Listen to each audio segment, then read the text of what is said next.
Rotifers are a class of microscopic multicellular aquatic animals, widely distributed in various fresh and salty water bodies such as lakes, ponds, rivers, and coastal waters.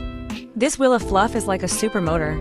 It relies on its rotation to drive its body to move. This is water from a fish pond that contains rotifers, and we're going to look at it under the microscope. Under low magnification, we see a rotifer that is foraging. This rotifer has two fingers at the end of its tail. There's this internal organ called the pedal glands. It secretes mucus, helps rotifers attach to other objects. This roulette wheel-like crown rotates, helps rotifers move and forage in the water.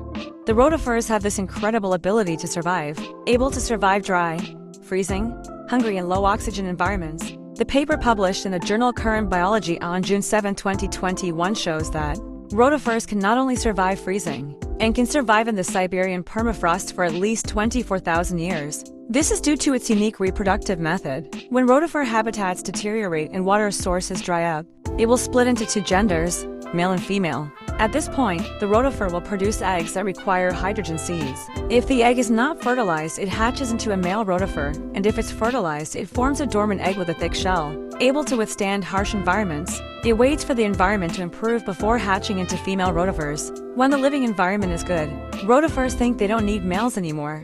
They will leave only the females and reproduce offspring through parthenogenesis. This phenomenon is called heterogeneous generational alternation. There is also an incredible phenomenon that rotifers have the ability to obtain genes from other organisms. Researchers at Harvard University found that its genetic resistance contains bacteria, fungi, and plant genes, and it fits perfectly into the individual's genome. Scientists believe this may be because over the course of evolution, rotifers acquire these genes by eating. Today's journey of exploration of the microscopic world ends here. If you are interested in the micro world, you can follow me. Leave a message in the comment area. Let's explore the mysteries of the microscopic world together.